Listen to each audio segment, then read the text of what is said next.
ویسے تو بندہ جس استاد سے حدیثیں پڑھتا ہے، ایک ایک حدیث پڑھتا ہے، جس استاد سے حق بنتا ہے کہ بندہ آگے جب حدیث پڑھاتا ہے تو انہی استاد کی سند کے ساتھ پڑھائے، وفا کا تقاضا یہی ہے۔ لیکن پھر بھی لوگ برکت کے لیے سند کی اجازت لے لیتے ہیں۔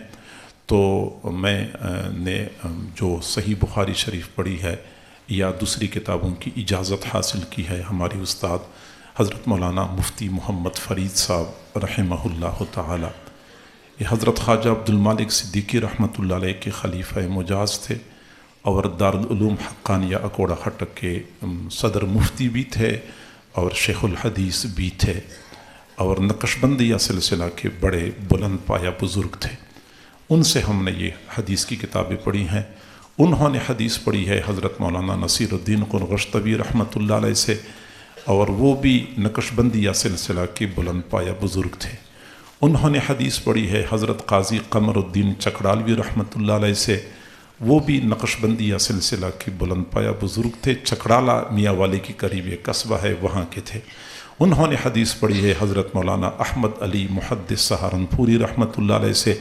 انہوں نے حدیث پڑھی ہے شاہ محمد اسحاق رحمۃ اللہ علیہ سے۔ انہوں نے حدیث پڑھی ہے شاہ عبدالعزیز رحمۃ اللہ علیہ سے۔ انہوں نے حدیث پڑھی ہے شاہ ولی اللہ رحمۃ اللہ علیہ سے، اور یہ تمام کے تمام حضرات نقش بندی تھے۔ اس لیے میں کہا کرتا ہوں کہ یہ سند مسلسل بن نقش بندیین ہے۔ یہ سند کے اندر تسلسل ہوتا ہے، حضرات علماء کرام جانتے ہیں۔ یہ سارے نقش بندی حضرات ہیں، بلکہ شاہ ولی اللہ رحمۃ اللہ علیہ سے اوپر کے محدثین کے میں حالات پڑھ رہا تھا، شیخ ابو طاہر اور شیخ احمد القشاشی رحمۃ اللہ علیہ، یہ بھی نقش بندی حضرات تھے۔ تو یہ گویا کہ حدیث کی سند ہے نقش بندی حضرات سے۔ اور عام طور پہ لوگ یہ سمجھتے ہیں کہ صوفیاء کرام میں علماء نہیں ہوتے یا پھر محدثین میں صوفیاء نہیں ہوتے، حالانکہ ایسا نہیں ہے، بلکہ پرانے زمانے میں جو محدثین ہوتے تھے وہ صوفیاء ہوتے تھے، جو صوفیاء ہوتے تھے وہ محدثین بھی ہوا کرتے تھے۔ تو اس سند کے ساتھ میں حدیث کی اجازت دیتا ہوں ان بچیوں کو جنہوں نے ابھی دورہ حدیث مکمل کیا ہے، یا وہ پہلے اس ادارے سے یا کسی اور ادارے سے دورہ حدیث پڑھ چکی ہیں، ان بچیوں کو، ان معلمات کو میری طرف سے حدیث کی آگے نقل کرنے کی اجازت ہے، تقوی اور تدین کی شرط کے ساتھ، اپنے اکابر کے مسلک اور مشرب پر سختی سے کاربند ہونے کی شرط کے ساتھ آگے اجازت دیتا ہوں۔ جزاکم اللہ جزاء حسن۔ اور اس کے بعد پھر ہم مراقبہ کروا دیتے ہیں۔ زاہد الرشد صاحب کہتے ہیں کہ توبہ کی کلمات پڑھائیں۔ توبہ کی کلمات حقیقت میں بیعت کے کلمات ہوتے ہیں۔ ماشاءاللہ زاہد صاحب خود اللہ کے فضل اور آپ انہی سے اپنا تعلق اور رابطہ واسطہ استوار رکھیں، انشاءاللہ آپ کو نقش بندیہ سلسلے کا فیض انہی کے ذریعے سے ملتا رہے گا۔ اس وقت ہم تھوڑی دیر کے لیے مراقبہ کرتے ہیں، پھر دعا کریں گے انشاءاللہ۔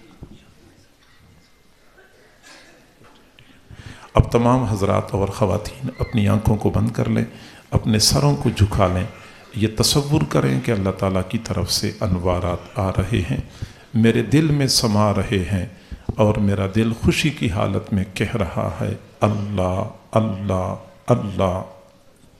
گناہوں پہ ہوں شرمندہ،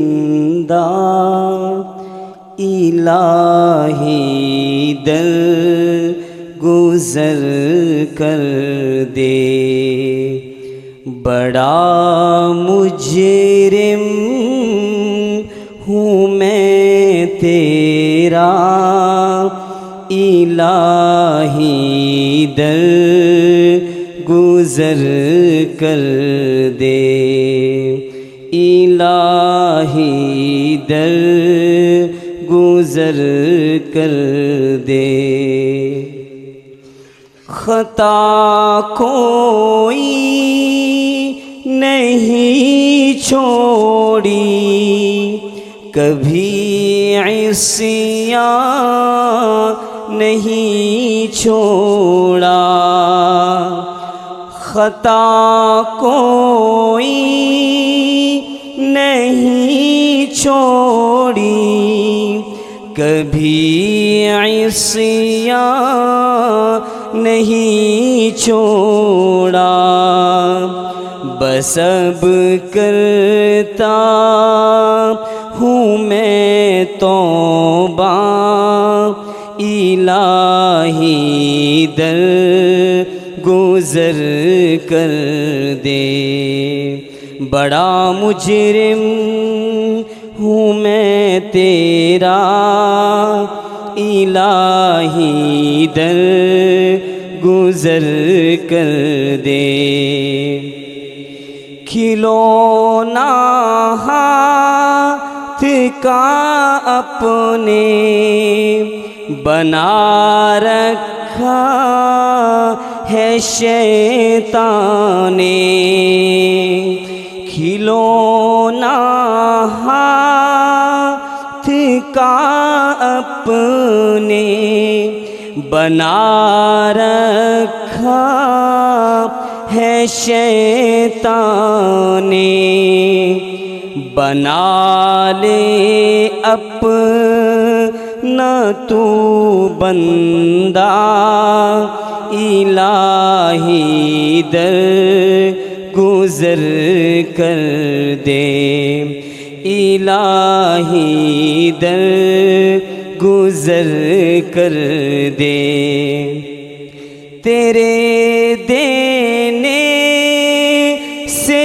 اے مولا تیرا تو کچھ نہ کم ہوگا، تیرے دینے سے اے اللہ تیرا تو کچھ نہ بگڑے گا،